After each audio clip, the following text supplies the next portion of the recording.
আপনি যখন আরেকজন ইসলামিক ক্লেরিক আমরা নাম বলতে পারি ডক্টর মিজানুর রহমান আজহারি তাকে নিয়েও বলেন যে তিনি কাফের, তাকে আসলে দেশ ছেড়ে চলে যেতে হবে, তখন আমরা একটু কনফিউজ হয়ে যাই। বলছি জি না, কনফিউজ হবেন কেন? আপনি যার কথা বলেছেন সে কি বলেছিল আপনি দেখেছেন তার বক্তব্যগুলো? আমি দেখেছি, কিন্তু তার শোনেন কথা শোনেন। জি, তাকে বলুন, সে তো আমার ছাত্র, তাকে জিজ্ঞেস করুন। 2007 সালে সে আমার থেকে সবক নিয়েছে দারুন রাজাত মাদ্রাসায়। আমি তার টিচার, আমি তার শিক্ষক, এবং তার শিক্ষকরাও আমাকে শিক্ষক মানে। অতএব সে যদি দেখুন, আপনাকে পিছন থেকেই বলতে হচ্ছে, আপনি সময় দিতে হবে আমাকে। আপনি কিন্তু বসে আছেন একা, আমার কিন্তু কয়েক হাজার লোক বসে আছে আমার অপেক্ষায়, একটা শিডিউল প্রোগ্রাম আমি রেখে বসেছি আপনার এখানে। যেহেতু আপনার মাধ্যমে আমার মেসেজটা আমি অনেকের কাছে পৌঁছাতে পারবো। আপনি যে ব্যক্তির নাম নিয়েছেন, তাকে আপনি কি দিয়ে তাকে স্কলার বলবেন? লক্ষ লক্ষ লোক হলে স্কলার হয়? এটা কোনো কথা নয়। দ্বিতীয় কথা হচ্ছে, সে মুফতি নয়, ফতুয়া দেবার অধিকার রাখে মুফতি। স্কলার হওয়া এক জিনিস, ওয়াইজ হওয়া এক জিনিস, মুফতি হওয়া আরেক জিনিস।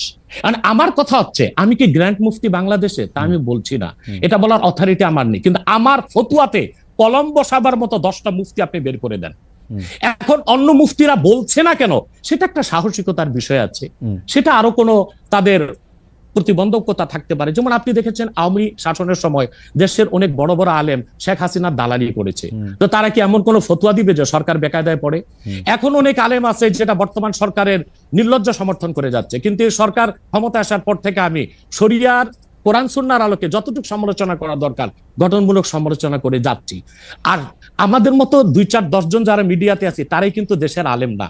হাজার হাজার আলেম ওলামা পীর মাশায়েখ নীরবে নিভৃতে নির্জনে ইসলামের খেদমত করে যাচ্ছে, তাদের মতামতটাও দেখতে হবে। এখন যারা ফ্রন্টে চলে এসেছে, মিডিয়াতে চলে এসে সেলিব্রিটি হয়ে গেছে, তারাই কি বললো সেটা দেখার বিষয় না।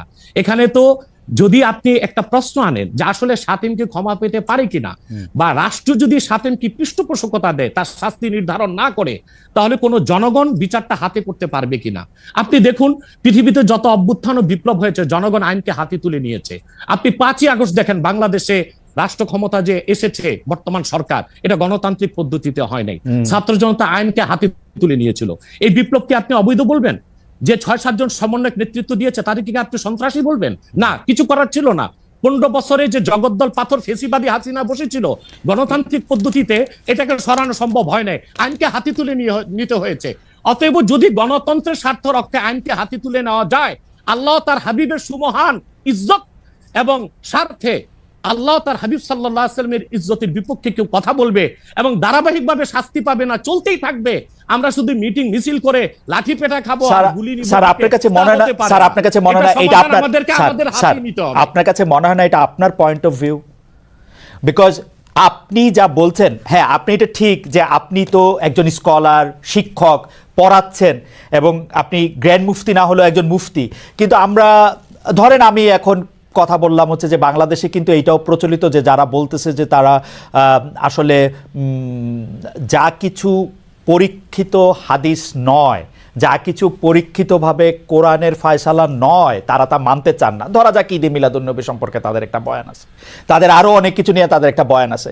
তাদের মধ্যে থেকেও কেউ আছেন যারা মক্কা মদিনায় বড় বড় জায়গায় আলেমের কাজ করতেছেন। আমি আব্দুর রাজ্জাক বিন ইউসুফের কথা বলতে পারি, আরও আপনি জানেন কাদের কথা আমি বলছি। তাদের কেউ মনে করেন আপনার পথ তো আসলে ঠিক না। 1, 2 হচ্ছে আপনি যার কথা যেভাবে বলতেছেন যে ধরেন মিজানুর রহমান আজহারি কি আসলে একজন স্কলার কিনা।